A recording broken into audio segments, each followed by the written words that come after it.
Hello dear students, नमस्कार। स्वागत है आपका अपने YouTube channel study junction YouTube platform में। तो मुझे आशा है कि सभी छात्र छात्राएं स्वस्थ व मस्त होंगी। तो सभी छात्र छात्राओं को गुड इवनिंग एवं शुभ संध्या। तो आज की वीडियो के माध्यम से हम कक्षा 10 के लिए यूपी बोर्ड एग्जाम जो कि 2024 वाला है उसके लिए बहुत ही महत्वपूर्ण क्वेश्चनों को कराने वाले हैं सॉल्व, जो कि हमारी most important series for UP board exam 2024 के लिए चल रही है, जो कि चैप्टर वाइज हम मैथमेटिक्स से करा रहे हैं सॉल्व क्वेश्चनों को।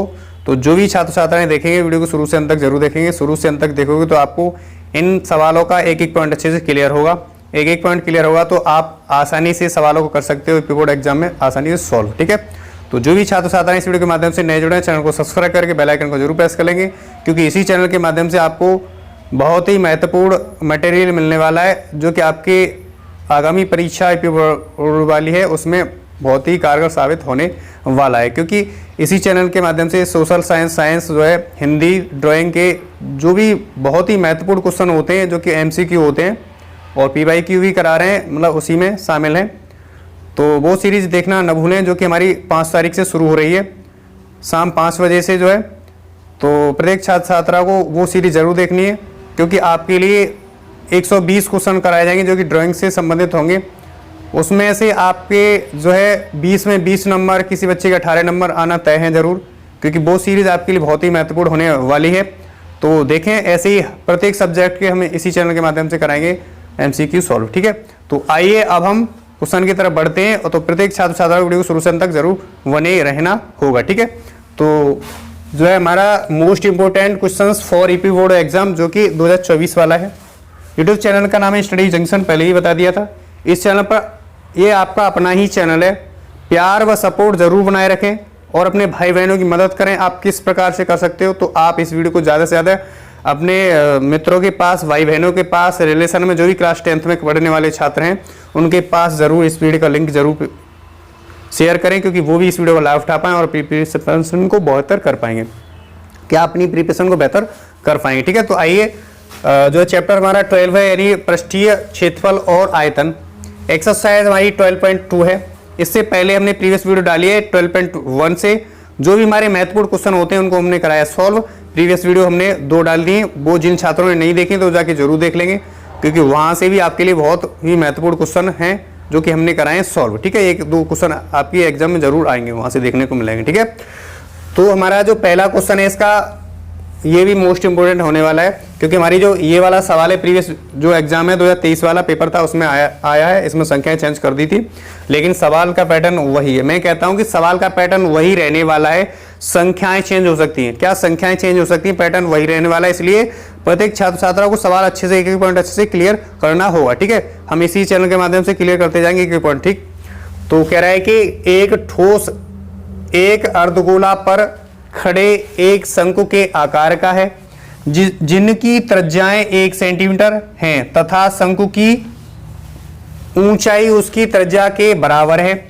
यानी जो शंकु की ऊंचाई, यानी शंकु है जो हमारे आकृति बनी हुई है, शंकु आकार, यानी शंकु के आकार की बनी हुई है, उसकी जो है क्या, उसकी हमें त्रिज्या है, जो शंकु की त्रिज्या और जो अर्धगोले की त्रिज्या सेम, यानी 1 सेंटीमीटर है, और इसकी ऊंचाई तीनों क्या है, 1 सेंटीमीटर के बराबर ही है। ठीक है, आगे कह रहा है कि ठोस का आयतन पाई के पदों में ज्ञात कीजिए। हमें क्या करना है, आयतन इसका पाई के पदों में हमें ज्ञात कर लेना है। ठीक है, तो सबसे पहले हमने क्या किया, इसके अकॉर्डिंग हमने एक आकृति इस प्रकार की बना ली है।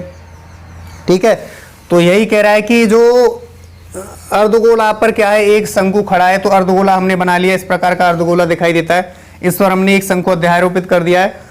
फिर जो सवाल के अकॉर्डिंग कह रहा था उसके अनुसार हमने जो शंकु की त्रिज्या, यानी शंकु का जो भाग दिखाई दे रहा है इसकी त्रिज्या, और जो अर्धगोले की त्रिज्या 1 सेंटीमीटर है और इसकी ऊंचाई भी साथ ही क्या 1 सेंटीमीटर, इसलिए हमने यहाँ से यहाँ तक त्रिज्या कहलाएगा 1 सेंटीमीटर, और यहाँ से शंकु की ऊंचाई होगी 1 सेंटीमीटर, और ये जो यहाँ से यहाँ तक दिखाई दे रहा है ये भी हमारा 1 सेंटीमीटर के बराबर होने वाला है। ठीक है, तो अब हम यहाँ पे जो है उसको लिख लेते हैं सबसे पहले। तो प्रत्येक छात्र छात्रा को वीडियो को शुरू से अंत तक जरूर बने रहना होगा। वीडियो थोड़ी बड़ी हो सकती है, क्योंकि हम आपके लिए एक एक पॉइंट क्लियर करने वाले हैं इन सब सवालों का, जो कि हमारे 3 से 4 क्वेश्चन इस वीडियो में सॉल्व करेंगे। ठीक है, तो सबसे पहले जो दिया है उसे लिख लेंगे। तो हमें क्या कह दिया, हमें दिया है शंकु के आकार का है जिनकी त्रिज्याएं। ठीक है, तो लिखेंगे सबसे पहले क्या, शंकु की त्रिज्या, हम त्रिज्या को r से दर्शा लेते हैं। त्रिज्या 1 सेंटीमीटर के बराबर है, ठीक है, 1 सेंटीमीटर, ठीक है। साथ ही लिखेंगे क्या, साथ ही त्रिज्या 1 सेंटीमीटर के बराबर है और शंकु की ऊंचाई, तो यहाँ शंकु की ऊंचाई भी 1 सेंटीमीटर है, यानी तीनों चीजें बराबर हैं। शंकु की ऊंचाई भी क्या है, 1 सेंटीमीटर के बराबर है, ठीक है, 1 सेंटीमीटर के बराबर। ओके, इतनी बात अच्छे से क्लियर हो पा रही है। और साथ ही क्या कह रहा है, इतनी बात क्लियर, शंकु की ऊंचाई और इसका और अर्धगोले की बात करें तो उसकी भी क्या, त्रिज्या भी बराबर है। तो यहां लिख लेंगे क्या, अर्धगोले की त्रिज्या भी लिख लेंगे, ठीक है। ये भी अर्धगोले की त्रिज्या भी हमारा r बराबर लिखेंगे, तो ये भी हमारा 1 सेंटीमीटर के बराबर है। इतनी बात आपको अच्छे से क्लियर हो रही होगी। और इससे प्रीवियस मतलब एग्जाम था, जो पेपर था उसमें हमारा यही पूरा सवाल यही था। लेकिन यहाँ पे जैसे कि मान लो कि जिनकी त्रिज्या हमें दे रखी थी, मतलब 4 सेंटीमीटर दे रखा था, ऊंचाई दे रखा था शंकु की 5 सेंटीमीटर, ऐसी कुछ संख्याएं थी तो वो दे रखी थी। लेकिन पैटर्न वही होने वाला है। मैं बार बार कहता हूं कि पैटर्न आपका जो है एग्जाम का वही होने वाला है, संख्याएं चेंज होने वाली हैं। इसलिए अच्छे से एक बार देखेंगे जरूर वीडियो को, ठीक है। तो सबसे पहले हमें क्या दिया, 2 चीज है इस पर, एक तो शंकु है और दूसरा क्या है, एक शंकु है और दूसरा अर्धगोला है। आयतन की बात कर रहे होते हैं, क्या आयतन की बात कर रहे होते हैं, तो हमें क्या निकालना है, ठोस का आयतन। क्या लिखना है, ठोस का आयतन। तो यहां लिख लेंगे क्या, ठोस का आयतन। ठोस का आयतन मतलब जो है हमें जो ठोस आकृति दे रखी है इसका आयतन निकालना है, ठीक है। तो ठोस में क्या क्या शामिल है, ठोस में एक तो हमारा शंकु शामिल है, तो शंकु का आयतन वाला फॉर्मूला लगाना होगा। और दूसरा क्या शामिल है, अर्धगोला शामिल है, ठीक है। तो यहां लिखेंगे क्या, यहां पे शंकु का आयतन प्लस अर्धगोले का आयतन, ये दोनों फॉर्मूले यहां पे लगा देने, ठीक है। तो जो शंकु का आयतन होता है वो क्या होता है, शंकु का आयतन होता है 1/3 पाई r स्क्वायर h। ये शंकु का आयतन का फॉर्मूला होता है। ये भी बहुत ही महत्वपूर्ण होने वाला है। अगर जो भी छात्र छात्राएं फॉर्मूले देखना चाहते हैं तो सबसे पहला जो प्रीवियस वीडियो है, सबसे पहला वाला भाग है, उसमें हमने सूत्रों पर चर्चा की है। जो इससे रिलेटेड जो भी सवाल आपकी परीक्षा में बनते हैं, उनसे रिलेटेड जो भी हमारे सवाल होते हैं जो भी हमारे सूत्र होते हैं मोस्ट इंपोर्टेंट, उन पर हमने चर्चा की पहले वाले भाग में। तो वो भाग जरूर देखेंगे प्रत्येक छात्र छात्राएं, वहां से आपको मोस्ट इंपोर्टेंट सूत्र मिलेंगे, ठीक है। तो यहाँ पे फॉर्मूला होता है 1/3 क्या, पाई r स्क्वायर h होता है किसका, ये होता है शंकु का, ठीक। क्या होता है, शंकु का होता है ये, ठीक है। इतनी बात क्लियर। और यहां बात करेंगे क्या, अर्धगोले का होता है 2/3 पाई r क्यू होता है क्या, अर्धगोले का आयतन होता है 2/3 पाई r क्यू। अर्धगोला मीन्स होता है आधा गोला, आधा ही तो बन रहा है। पूरे गोले का आयतन की बात करें, पूरे गोले के आयतन की बात करें तो हमारा 4/3 पाई r क्यू होता है पूरे गोले का, ठीक है। तो यहां से सबसे पहले निकालने वाले हैं, हमें जो मिल रहा है वो कॉमन मिल रहा है, उसको निकाल लेंगे, ठीक है। तो हमें कॉमन क्या मिल रहा है, हम यहां से जो है कॉमन को निकाल लेते हैं। क्या, यहां से 1/3 निकाल लेंगे, पहले 1/3 निकाल लेते हैं। और पाई कॉमन आ रहा है, पाई आ रहा है और r आ रहा है और r, यानी r स्क्वायर ही आ रहा है कॉमन, ठीक है। तो क्या निकाल लेते हैं, यहां से 1/3 पाई r स्क्वायर निकालने वाले हैं। उसके बाद क्या क्या बचेगा, उसके बाद ये कट जाएगा, पाई कटेगा, पाई r स्क्वायर कटेगा, तो h बचेगा, h प्लस का। और यहाँ देखने वाले हैं तो h बचेगा और क्या बचेगा, यहाँ से 2 बचेगा, 2, ठीक है। और पाई चला गया और एक मतलब 2r स्क्वायर कॉमन चला गया, तो यानी 3 में से 2 कॉमन कर देंगे तो r1 बचेगा, ठीक है। तो इतना बचा, अच्छे से समझ में आया। अब यहाँ इनमें फॉर्मूला में लगा देंगे, क्या करेंगे, फॉर्मूला में लगा देंगे। तो यहाँ लगाने वाले हैं तो 1/3 तो हमारे पास है, तो 1/3 लिख लेंगे, ठीक है। और हमें पाई के पदों में व्यक्त करना है, इसलिए पाई का मान यहाँ पे लगाना नहीं है, ठीक है। यहाँ पाई का मान नहीं लगाना है तो पाई सिंपल लिख लेंगे यहाँ पे पाई, ठीक है। और r की जगह r का मान लगाने वाले हैं, तो r का मान कितना है, यानी जो त्रिज्या है गोले की त्रिज्या सही, चाहे हमारी किसकी त्रिज्या सही, चाहे हमारी शंकु की त्रिज्या सही, चाहे शंकु की ऊंचाई सही, तीनों ही हमारा क्या है 1 सेंटीमीटर के बराबर पहले सवाल में कह दिया है, ठीक है। तो 1 का स्क्वायर हो जाएगा, कोष्टक में हो जाएगा h, h कितना है 1 प्लस का आर कितना है, आर है 1 सेंटीमीटर। ठीक है, इतनी बात क्लियर अच्छे से हो पा रही है। अब यहां से गुणा करेंगे, 1 का वर्ग करेंगे 1, तो 1 का गुणा पाई में करेंगे तो पाई हो जाएगा, पाई बटे कितना 3, पाई बटे 3 हो गया। गुणे का चिन्ह लगा लेंगे। अब यहाँ पे इसे सॉल्व करेंगे तो 2 एकम 2, तो 2 मतलब जो है 1 प्लस का 2 हो जाएगा। क्या 1 प्लस का 2 हो जाएगा, 1 प्लस का 2। इतना बात अच्छे से क्लियर हो पा रहा है। अब यहाँ पे इसका गुणा कर देंगे तो हमारे पास क्या आएगा, 2 और 1 3, 2 1 3 आएगा। ठीक है, क्या आएगा, 2 1 3। ठीक है,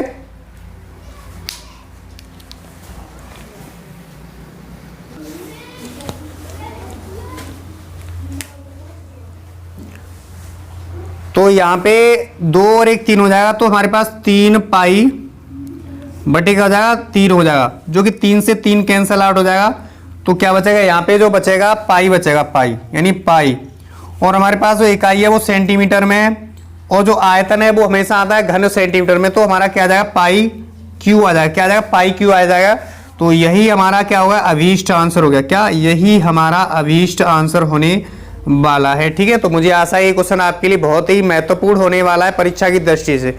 देखना, यही आपको क्वेश्चन देखने को जरूर मिलेगा, जो कि आपका ये क्वेश्चन 2-4 नंबर में आता है। ठीक है, तो ये जरूर देखने को मिलेगा, क्योंकि यहाँ पे जो दे रखा है ये संख्याएं चेंज हो जाती हैं बार बार, यही होता है, संख्याएं चेंज हो जाती है, पैटर्न वही रहने वाला है। ठीक है, तो आप, मुझे आशा है ये क्वेश्चन आपके लिए अच्छे से बहुत ही समझ में आया होगा। तो समझ में आया, वीडियो को लाइक करें, चैनल पर नए तो चैनल को सब्सक्राइब करके बेल आइकन को जरूर प्रेस कर लेंगे, क्योंकि इसी चैनल के माध्यम से आपको बहुत कुछ मटेरियल जो कि महत्वपूर्ण होने वाला है आपको मिलने वाला है। ठीक है, तो अब आप नोट डाउन कर लेना। अब हम इरेज करते हैं, आगे बढ़ते हैं, जो कि मोस्ट इंपोर्टेंट क्वेश्चन है उसकी तरफ। ठीक है, तो यहाँ पे तो अब ये भी जो क्वेश्चन है आपकी परीक्षा की दृष्टि से बहुत ही महत्वपूर्ण होने वाला है, जो कि हमारा पिछले वाले पेपर में आया हुआ क्वेश्चन है। तो प्रत्येक छात्र छात्राओं को वीडियो को शुरू से अंत तक जरूर बने रहना होगा, क्योंकि ये भी सवाल आपके लिए बहुत ही इंपॉर्टेंट है। तो अच्छे से समझना, एक एक पॉइंट समझ जाओगे तो आप आसानी से कर सकते हो, क्योंकि जो एग्जाम होता है पैटर्न वही होता है, संख्याएं चेंज कर देता है। क्या एग्जामिनर जो होता है संख्याएं चेंज कर देता है, पैटर्न वही रहने वाला है। तो अगर ये 3-4 क्लासें, जो चैप्टर हमारे 12 है, 3 से 4 क्लासें हम यहाँ पे कंप्लीट करा रहे हैं, तो ये 3-4 क्लासें अगर देख लोगे आप सभी छात्र छात्राएं, तो इसमें से जो भी आपके चैप्टर 12 से बनने वाले क्वेश्चन है उनको आप आसानी से कर सकते हो सॉल्व। ठीक है, तो ये मेरी गारंटी रहेगी। तो ये अब हम यहाँ पे जो है कराने वाले, इसे सॉल्व अच्छे से एक एक पॉइंट के लिए कराने वाले हैं।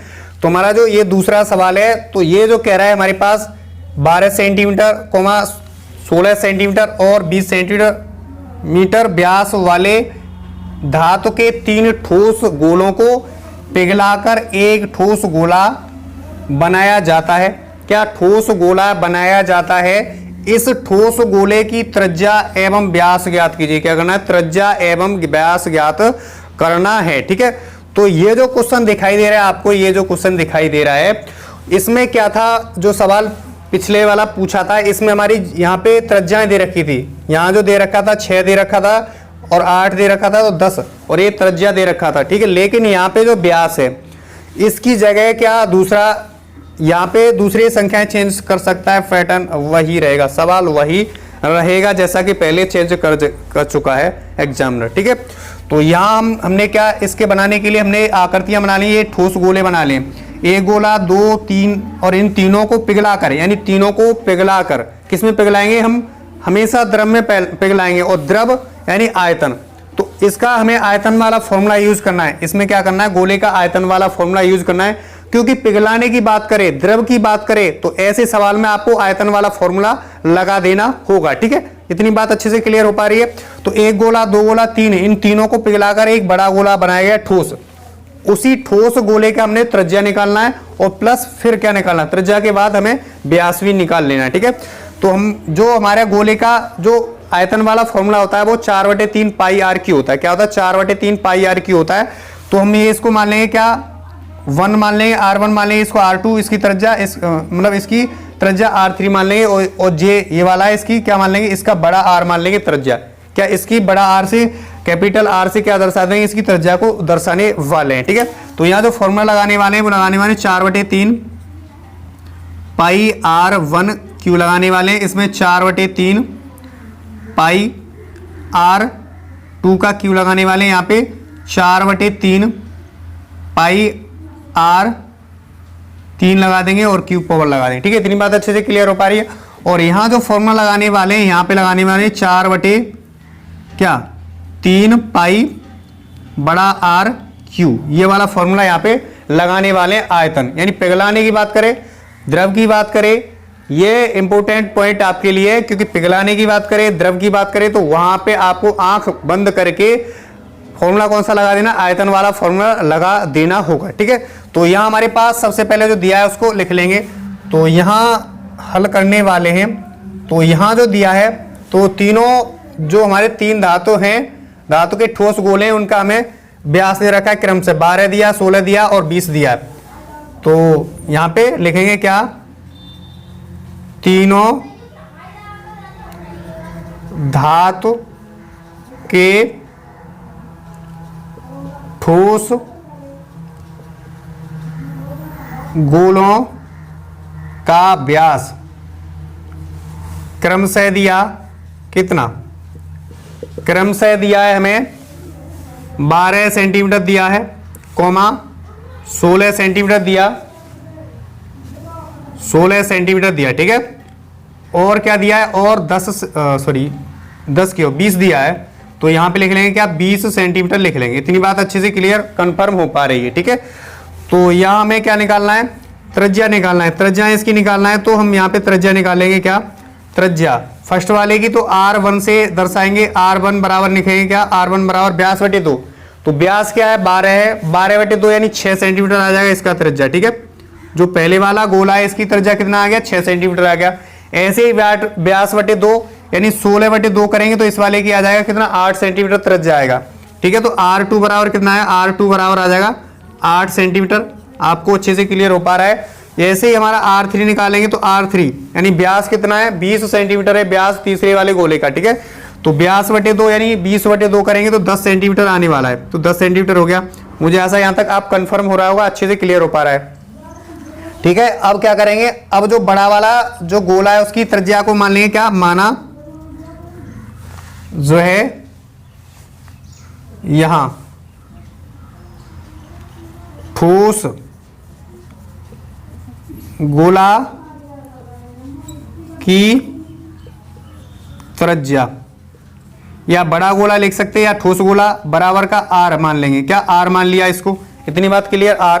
ठीक है, अब क्या लगाने वाले, अब यहां पे लगाने वाले आयतन वाला फॉर्मूला। तो यहां जो है गोले का आयतन वाला फॉर्मूला क्या होता है, गोला का आयतन, इसका फॉर्मूला हमने पहले ही लिख दिया, वो होता है हमारा 4/3 पाई R क्यू होता है, ये हमारा फॉर्मूला होता है।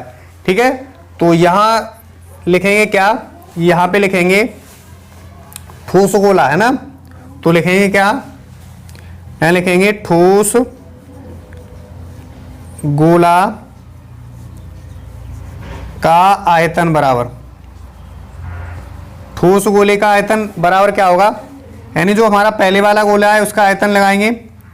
तो पहले वाले का गोले का आयतन क्या है, हमारा पहले वाले का गोले का आयतन होता है 4/3 पाई, डायरेक्टली लगा देते हैं क्या, हमने ये नहीं लिखेंगे पहले वाले गोले का आयतन प्लस दूसरे वाले गोले का आयतन प्लस तीसरे वाले का गोले का आयतन, आप लिख सकते हो। ठीक है, हम डायरेक्टली कर रहे हैं, तो 4/3 पाई R1 का पावर 3 लगाएंगे प्लस 4/3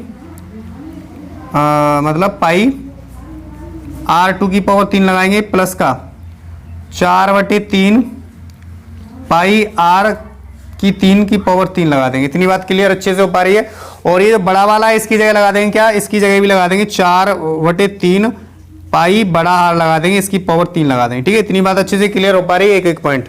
ठीक है, यहां से अब जो कॉमन आएगा हमारे पास, कॉमन ले लेते हैं क्या, 4/3 पाई कॉमन आ रहा है क्या, 4/3 पाई कॉमन आ रहा है, तो यहां से सिंपल 4/3 पाई कॉमन ले लेते हैं। तो हमारे पास क्या बचेगा, यहां से R1 की पावर 3 बचेगा प्लस का R2 की पावर 3 बचेगा प्लस का R3 की पावर 3, इतना कोष्टक के अंतर बचेगा। अब यहां से फॉर्मूला आगे सॉल्व करने वाले हैं इसको सवाल को, तो यहां से 4/3 पाई और 4/3 पाई ये वाला जो कैंसिल आउट हो जाएगा, ये एक दूसरे से कट जाएगा। क्यों कटेगा, क्योंकि हम अगर R की पावर 3 निकालने वाले हैं तो ये जो होगा ये पलट जाएगा, यानी 4/3 नीचे हमें आएगा और 3 ऊपर पहुंचेगा, तो 4 पाई से 4 पाई कट जाएगा और 3 से 3 कटने वाला है यहाँ पे, तो हमारे पास क्या आ जाएगा 4/3 से 4/3 पाई कैंसल आउट।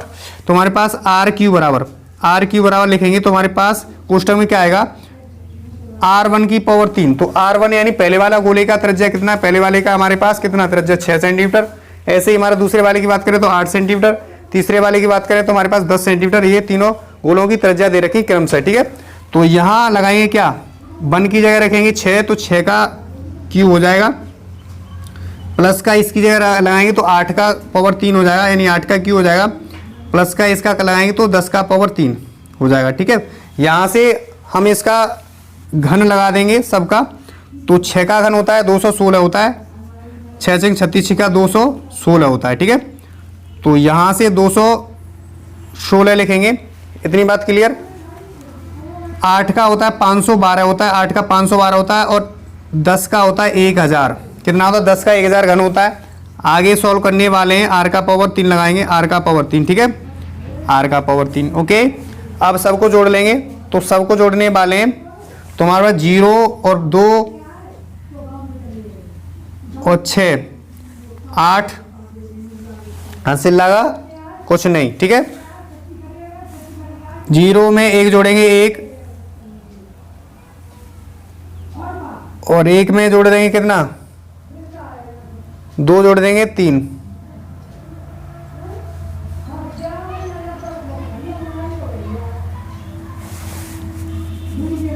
यहाँ 216 होता है, सॉरी।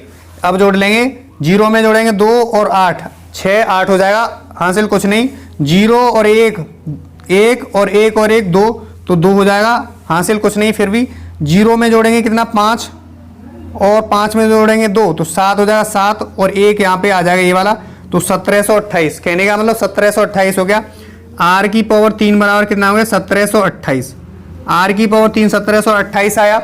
अब यहाँ पे सॉल्व कर लेंगे इसे या इस जगह, ठीक है। तो R बराबर निकालेंगे, R बराबर सिंपल, तो R बराबर करडी लग जाएगा किस पर 1728 हो जाएगा करडी के अंदर, ठीक है।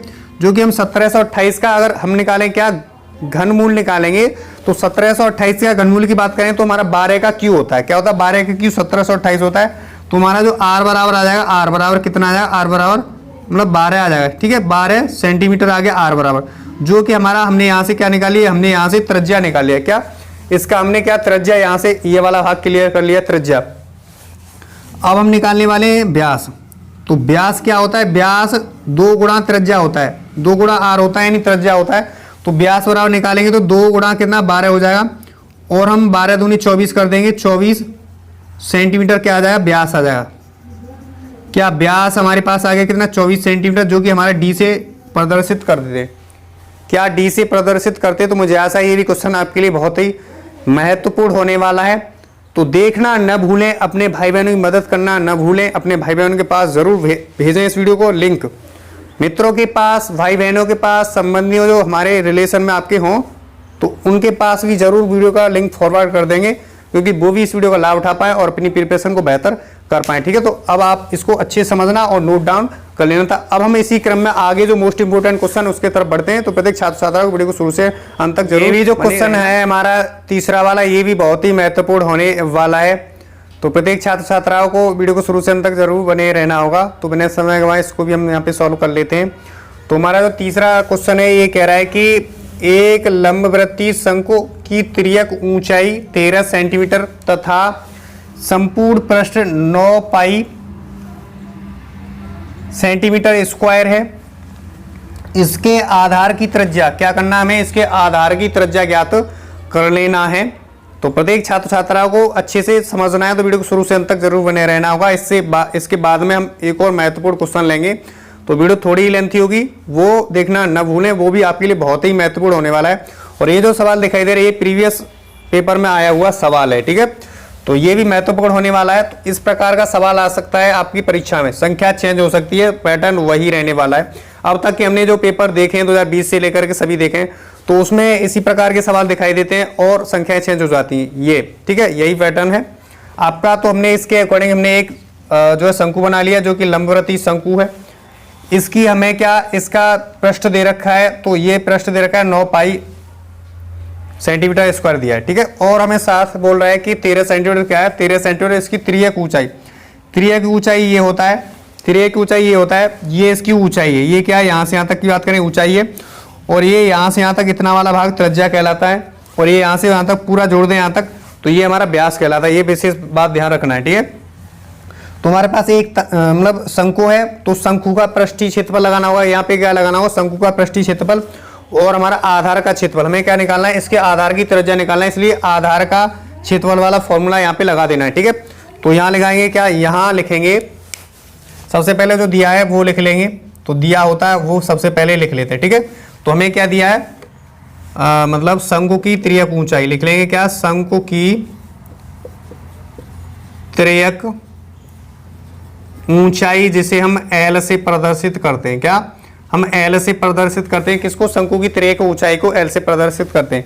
और सिंपली ये जो ऊंचाई होता है इससे हाइट होता है, ये जो हमें किससे प्रदर्शित करते हैं, ये एच से प्रदर्शित करते हैं। ये हमारा आर होता है त्रिज्या यानी रेडियस, आर से प्रदर्शित करते हैं, ठीक है। इतनी बात अच्छे से क्लियर आपको पता होगा पहले से ऑलरेडी, ठीक है।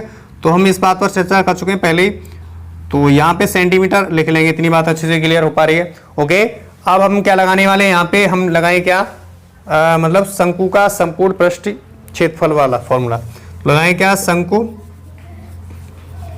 का संपूर्ण पृष्ठीय क्षेत्रफल वाला फॉर्मूला, ठीक है। यहाँ पे हमें क्या क्या शामिल है, यहाँ पे एक तो लगाएंगे शंकु का वक्र पृष्ठीय क्षेत्रफल,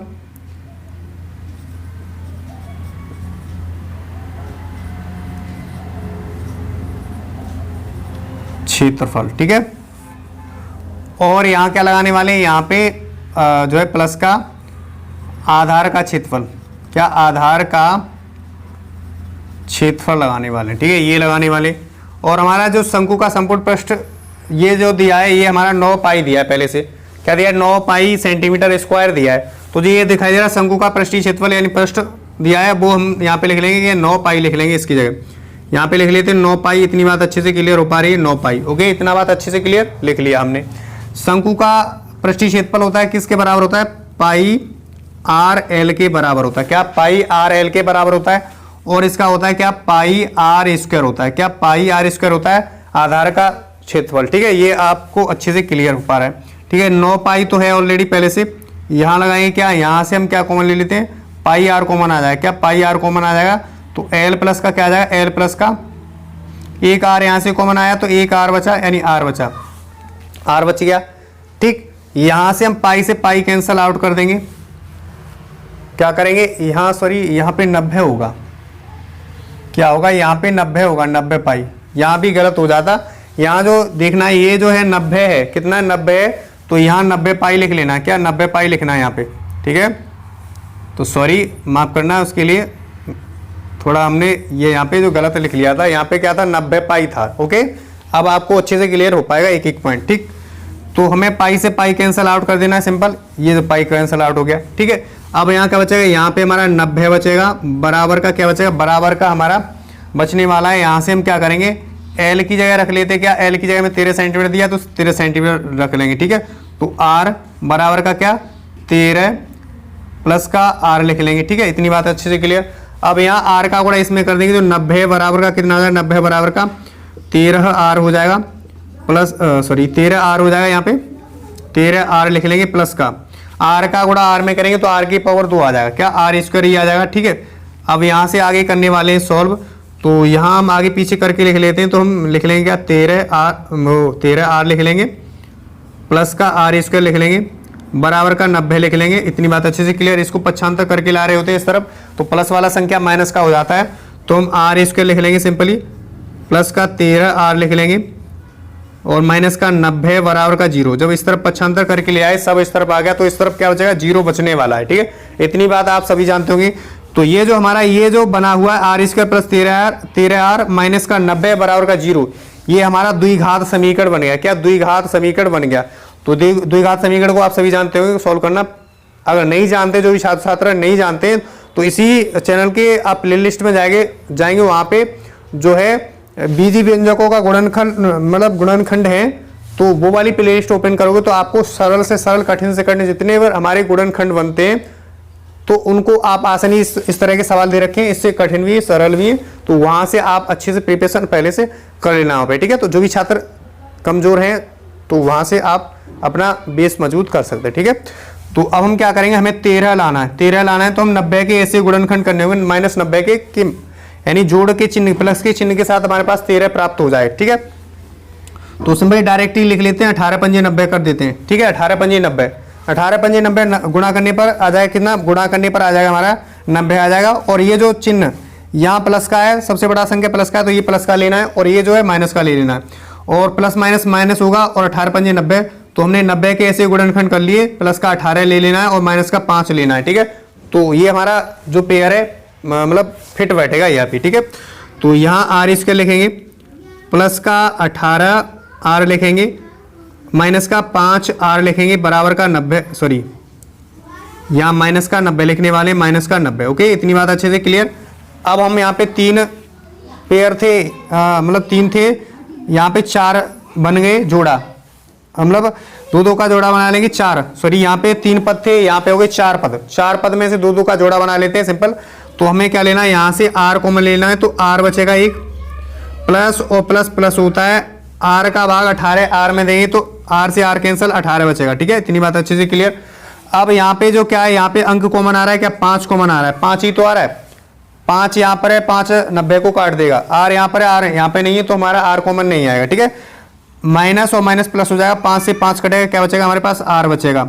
माइनस और माइनस क्या होता है, प्लस होता है, 5 का भाग 90 में देंगे, 18 बार जाने वाला है। ठीक है, 18 बार चला गया। इतनी बात आपको अच्छे से क्लियर। कहने का मतलब जो दोनों कोष्टक दिखाई दे रहे हैं इसमें r + 18 r + 18 यानी संख्या होना चाहिए सेम, क्या संख्या हमारा होना चाहिए सेम, तो हमारा जो मतलब गुणनखंड होते हैं वो सही हो जाते हैं। ठीक, तो अब हमारे एक कोष्टक में r + का 18 आ जाएगा, और दूसरे कोष्टक में क्या आने वाला है, r - का 18, सॉरी r - का 5, यानी r - का 5 बराबर का 0, r - का 5 बराबर का 0 हो गया। इतनी बात अच्छे से क्लियर। अब हम यहाँ पे क्या करने वाले हैं, अब हम यहाँ पे जो है एक बार r + 18 बराबर 0 लेंगे, और एक बार इस कोष्टक के साथ r - का 5 बराबर का 0 लेंगे। तो हम सबसे पहले क्या लेते हैं, यहाँ पे सबसे पहले ले लेते हैं, यहाँ से करते हैं। ठीक है, तो r + 18 बराबर का 0 लेंगे, तो पक्षांतर करेंगे तो r बराबर क्या आ जाएगा, r बराबर -18 आ जाएगा, जो कि हमारी त्रिज्या माइनस में नेगेटिव में नहीं होती, इसलिए ये वाला आंसर मतलब कट जाएगा। ये जो वाला त्रिज्या है 18 माइनस में नहीं होती है, इसलिए माइनस वाला ऑप्शन ये कट गया। अब हम क्या लेंगे, अब हम r - का 5 बराबर का 0 लेंगे, तो r बराबर क्या आ जाएगा, r बराबर आ जाएगा 5, r बराबर का आ गया कितना, 5 आ गया, जो कि हमारा यही तो पूछ रहा था, ये पूछ रहा था कि इसके आधार की त्रिज्या ज्ञात कीजिए, आधार की त्रिज्या ही तो पूछ रहा था। तो आधार की त्रिज्या हमारी आ गई कितनी, 5 सेंटीमीटर आ गया, कितना इकाई किसमें, सेंटीमीटर में यहाँ पे दे रखी, तो 5 सेंटीमीटर क्या आ गया, ये इसका अभीष्ट आंसर आ गया। ठीक है, अगर इसी जगह, अगर इसकी जगह हमें व्यास पूछता, क्या पूछता, व्यास पूछता, तो व्यास बराबर क्या होता है, व्यास बराबर 2 गुणा r होता है, यानी 2 गुणा त्रिज्या होता है। तो व्यास कितना हो जाएगा, व्यास की बात करें तो 5 गुणे का 2 हो जाएगा, जो कि 10 प्राप्त होगा, 10 सेंटीमीटर आ जाएगा व्यास। अगर आपको सवाल में व्यास पूछा जाए तो व्यास निकाल लेंगे, अगर आपको त्रिज्या पूछा जाए तो त्रिज्या आसानी से निकाल सकते हैं। ठीक है, तो दोनों ही हमारे आंसर हो गए, जो पूछे सवाल में वो आसानी से निकाल सकते हैं। ठीक है, तो मुझे आशा ये भी क्वेश्चन आपके लिए बहुत ही इंपॉर्टेंट है और एक एक पॉइंट अच्छे से क्लियर हो पाया होगा। तो आप बाकी समझदार हैं, वीडियो को लाइक, चैनल को सब्सक्राइब करना न भूलेंगे। ठीक है, इसको उतारना। अब हम नोस्ट अगला जो इंपॉर्टेंट सवाल है उसकी तरफ बढ़ते हैं। तो प्रत्येक छात्र छात्रा को वीडियो को शुरू से हमारा जो लास्ट क्वेश्चन है ये चौथा, ये भी आपके लिए बहुत ही इंपॉर्टेंट होने वाला है। तो प्रत्येक छात्र छात्रा को वीडियो को शुरू से अंत तक जरूर बने रहना होगा। ये जो है लास्ट क्वेश्चन है आपके लिए बहुत ही महत्वपूर्ण होने वाला है परीक्षा की दृष्टि से। ठीक है, तो अगर आपको इस प्रकार का सवाल एग्जाम में दिखाई दे तो आप इसको किस प्रकार करेंगे, वीडियो को शुरू से अंत तक जरूर बने रहना होगा, एक एक पॉइंट क्लियर करना है। तो ठीक है, तो हमारा चौथा सवाल है जो एक्सरसाइज हमारी ये 12.2 का चौथा सवाल है। आप आकृति को आप अपने मैथमेटिक्स में देख सकते हो। ठीक है, इस प्रकार की आकृति बनी हुई है मैथमेटिक्स में। तो चौथा सवाल कह रहा है कि एक कलमदान घनाभ के आकार की लकड़ी से बना है, यानी एक कलम का दान, यानी जो कलमदान है ये वाला वो हमारा किसके आकार का बना हुआ है, घनाभ के आकार का बना हुआ है, यानी लकड़ी से बना है। ठीक है, जिसमें कलम रखने के लिए 4 शंकुआकार गड्ढे बने हुए हैं। घनाभ की विमाएं, जो घनाभ जो है हमारा जो लकड़ी का जो घनाभाकार कलमदान बना हुआ है, कलमदान बना हुआ है उसकी विमाएं हमें 15 सेंटीमीटर गुणा 10 सेंटीमीटर गुणा कितना 3.5 सेंटीमीटर है इसकी विमाएं, ठीक है, दी हुई है। ठीक, प्रत्येक गड्ढे की त्रिज्या 0.5 सेंटीमीटर और गहराई 1.4 सेंटीमीटर है। पूरे कलमदान में लकड़ी का आयतन ज्ञात कीजिए। हमें क्या करना है, पूरे कलमदान में जो कलमदान है उसमें लकड़ी का आयतन ज्ञात कर लेना है।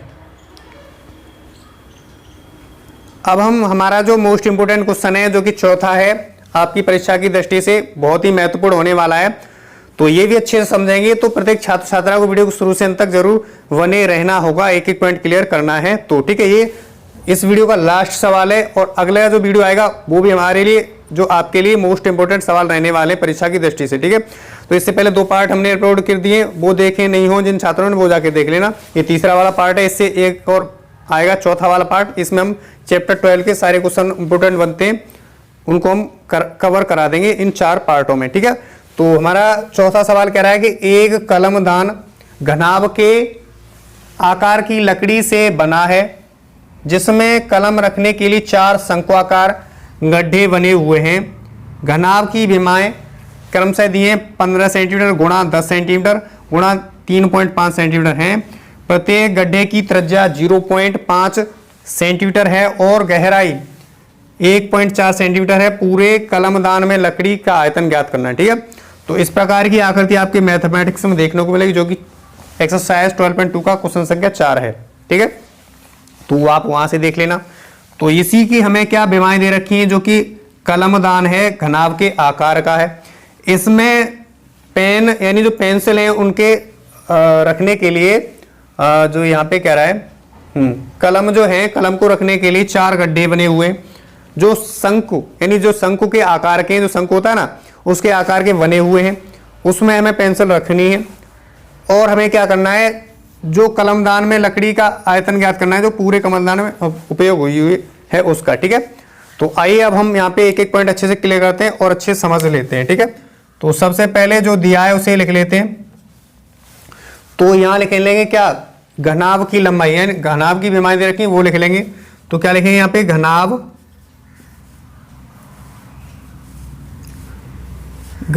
की लंबाई जिसे L से प्रदर्शित करते हैं। घनाभ की लंबाई हमें कितना दिया, 15 सेंटीमीटर। ठीक है, इतनी बात क्लियर। चौड़ाई दिया है कितना, चौड़ाई दिया है B बराबर दिया है 10 सेंटीमीटर। ऐसी ऊंचाई की बात कर लेंगे तो 3.5 यानी ऊंचाई को H से लिख लेते हैं। H बराबर दिया है 3.5 सेंटीमीटर। ओके, इतनी बात अच्छे से क्लियर हो पा रही है। अब हमें क्या लगाना है, जो घनाभ का आयतन वाला फॉर्मूला होता है वो लगा देना है। तो सिंपली आपको सबको पता होगा, घनाभ का आयतन वाला फॉर्मूला सबको मालूम होगा। नहीं पता है तो आप पहले वाली वीडियो में जाएंगे तो वहां पे आपको एक एक पॉइंट मतलब एक एक फॉर्मूला यहाँ से मिल जाएगा जो कि महत्वपूर्ण होने वाला है जो चैप्टर 12 के लिए, वो वहां से देख सकते हो और वहां से आप नोट डाउन कर लेना और याद जरूर कर लेना। अगर आपको फॉर्मूले याद होंगे तो आप आसानी से सवालों को कर सकते हैं सॉल्व। ठीक है, तो जो घनाभ का आयतन का फॉर्मूला होता है, घनाभ का आयतन वो होता है हमारे पास, घनाभ का आयतन का फॉर्मूला होता है लंबाई गुणे चौड़ाई गुणे का ऊंचाई, और ये हमेशा आता है किसमें, इकाई में, सेंटीमीटर क्यूब में आता है। जो आयतन होता है वो सेंटीमीटर घन सेंटीमीटर में आता है, और जो हमारा पृष्ठीय क्षेत्रफल सही वो स्क्वायर में आता है। यानी वर्ग सेंटीमीटर स्क्वायर, सेंटीमीटर में हो तो सेंटीमीटर स्क्वायर में आता है, मीटर में हो तो मीटर स्क्वायर में आ जाता है। जो भी इकाई होती है उसके साथ पावर 2 चढ़ जाता है। ठीक है, उसमें किसमें, पृष्ठीय क्षेत्रफल में या क्षेत्रफल में। ठीक है, इतनी बात क्लियर। अब यहाँ लगा देना क्या, एल कितना है, एल हमें दिया है 15 गुणे का कितना 10 गुणे का कितना 3.5। ठीक है, अब यहाँ समझना है 10 का गुणा अगर 3.5 में करेंगे, गुणा करने पर ये वाला जो पॉइंट है वो हट जाएगा। तो हमारे पास सिंपल क्या आएगा, 15 गुणे का कितना आ जाएगा 35 आ जाएगा, जो कि गुणा करेंगे यहाँ पे तो हमारे पास जो घनाभ का आयतन आ जाएगा, जो घनाभ है उसमें यानी जो घनाभ की विमाएं है उसका आयतन आ जाएगा, घनाभ का आयतन। ठीक है, तो 15 पंजे 75 का 5 आ जाएगा, हासिल लगा 7 हो जाएगा। ठीक है, हासिल 7, 15 तिया 45 और 45 और 7 कितना होता है 45, 5 50 और 2 52 होता है, यानी 525 सेंटीमीटर क्यूब आ जाएगा। ठीक है, दोबारा ट्राई कर लेते। 15 पंजे 75 का 5 हाथ से लगा 7, 15 3 45, 45 और 7 52 होता है, जो कि हमारा क्या आएगा 525 सेंटीमीटर क्यूब आ गया। ठीक है, घन सेंटीमीटर में आ गया। ये आ गया घनाभ का आयतन। ठीक है, अब यहां देखना है, अब हमारा क्या है, दूसरी आकृति कौन सी है, दूसरी आकृति इसमें शंकु के आकार की है। क्या शंकु आकार आकृति है, उसका भी हमें आयतन निकालना है। और आयतन निकालने के बाद अगर ये पूछ रहा है कि पूरे कलमदान में लकड़ी का आयतन, तो पूरे कलमदान में लकड़ी का आयतन निकालने के लिए अगर हम जो हमारे पास घनाभ का आयतन है उसमें से हम शंकु का जो आयतन निकालेंगे, शंकुआकार जो हमारे पास गड्ढे बने हुए हैं उसका हम आयतन निकालेंगे। अगर उस आयतन को माइनस कर देंगे, किसमें से, इसमें से माइनस कर देंगे, जो हमारे पास घनाभ का आयतन है उसमें से माइनस कर देंगे, तो हमारे पास शेष जो लकड़ी है उसका आयतन हमें प्राप्त हो जाएगा। वही हम यहाँ पे करने वाले हैं। ठीक है, तो यहां जो हमारे पास दिया है, क्या यहां दिया है कि प्रत्येक गड्ढे की त्रिज्या 0.5 सेंटीमीटर और गहराई को हाइट से यानी ऊंचाई से प्रदर्शित करेंगे, हाइट से। ठीक है, तो यहां लिखेंगे क्या, यही तो लिखा है जो है प्रत्येक गड्ढे की वो दिया है शंकुआकार। तो शंकुआकार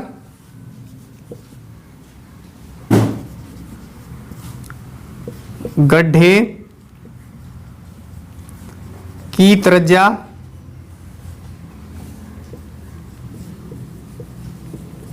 आर बराबर लिख लेंगे, कितना है हमारे पास 0.5 सेंटीमीटर दिया। इतनी बात क्लियर।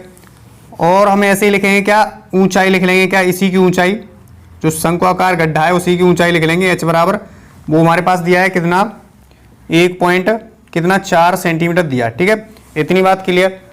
अब जो हमारे पास होता है शंकु, उसका आयतन होता है क्या, उसका आयतन हमारे पास होता है किसके बराबर 1/3 पाई आर स्क्वायर के एच के बराबर होता है, किसका आयतन होता है। तो यहां लिख लेंगे क्या, शंक्वाकार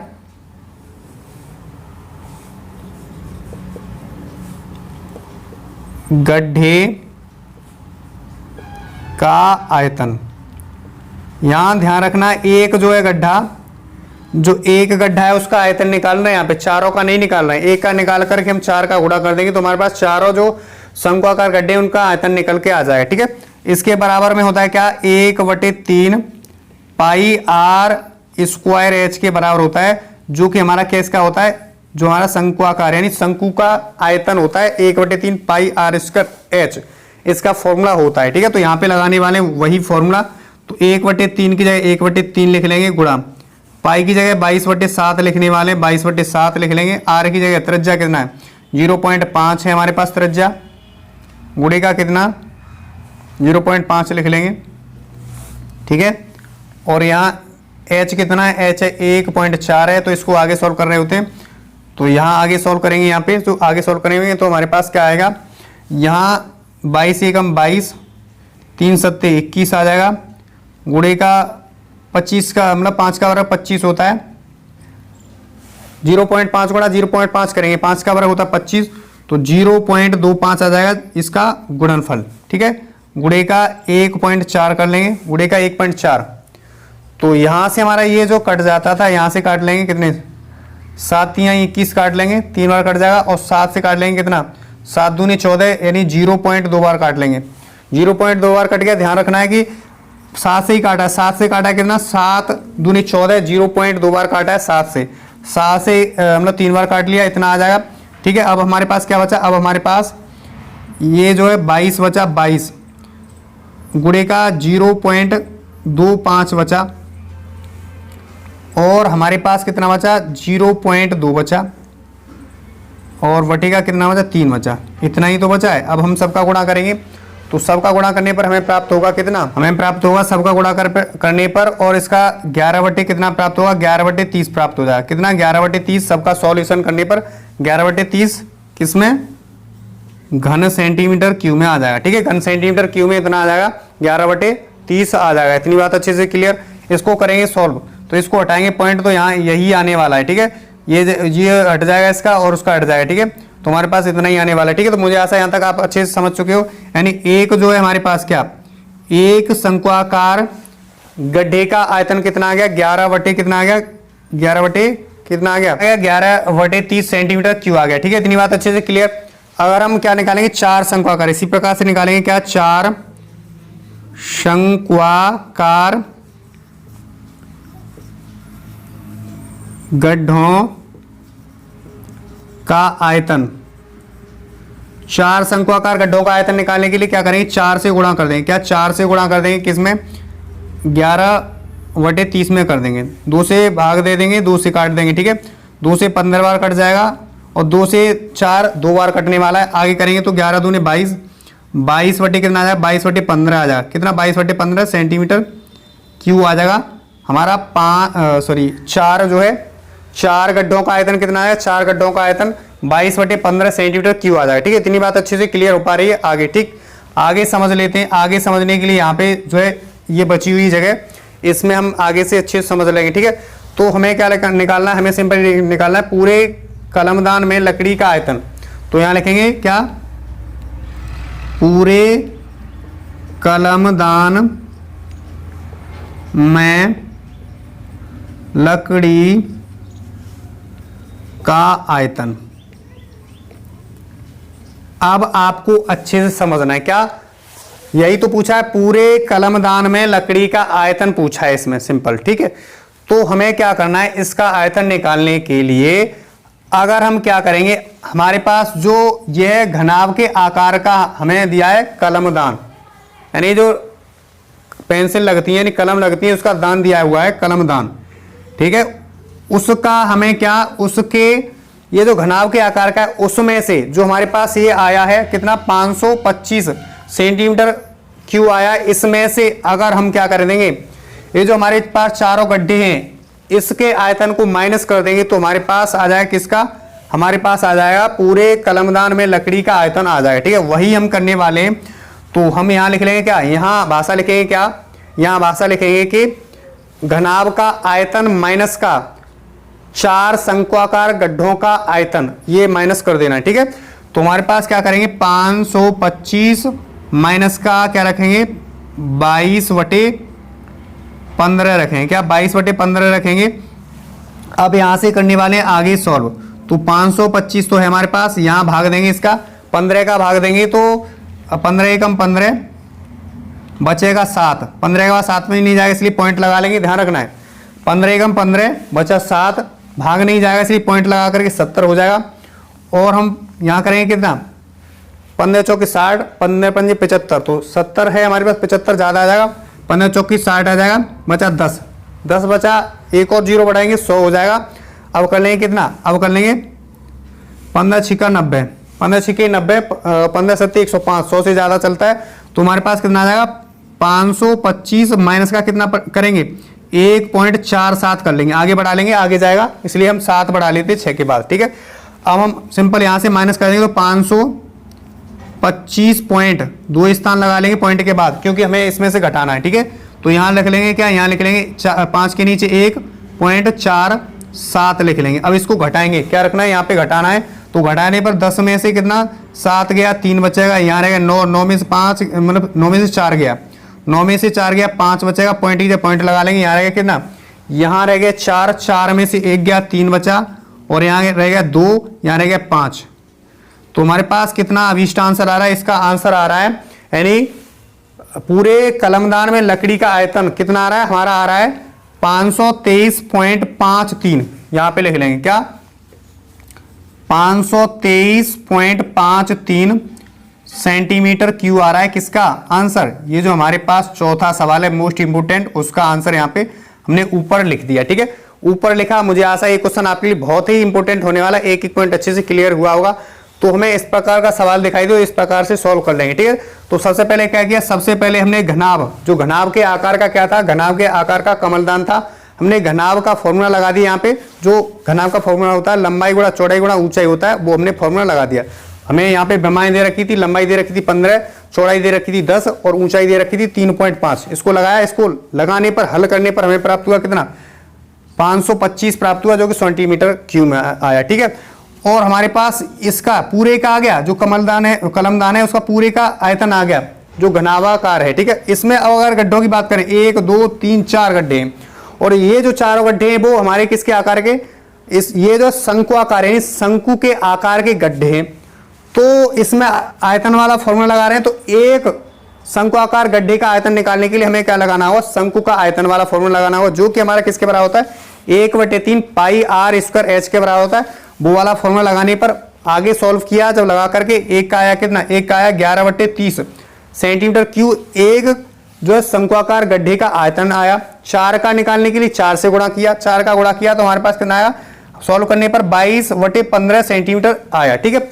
अब यहां दिमाग लगाएं कि हमारे पास ये पूरा दिया है और पूरा देने के बाद अगर ये गड्ढे खुदे हुए हैं, इसमें ये जो गड्ढे दिखाई दे रहे हैं ये गड्ढे खुदे हुए हैं तो इतना कम होगा, क्या होगा, जो गड्ढे खुदे हुए हैं तो इतना जो ठोस है ये घनाभ के आकार का, इसमें से ये 4 जो गड्ढे खुदे हुए हैं शंकु के आकार का, ये हमारा क्या होगा, खुद जाएगा तो बाहर निकलेगा तो माइनस होगा, क्या होगा, माइनस। इसलिए हमने क्या किया, जो 525 है उसमें से चारों कलमदान का जो आयतन आया शंकुआकार थे उसको माइनस किया, उसको हमने आगे पॉइंट में लिया, तो पॉइंट में लाने पर 1.46 आया, जो कि आगे सॉल्व कर रहे होते तो बढ़ जाता है, इसलिए 2 स्थान तक लेंगे, इसलिए 7 लगा लेंगे पीछे।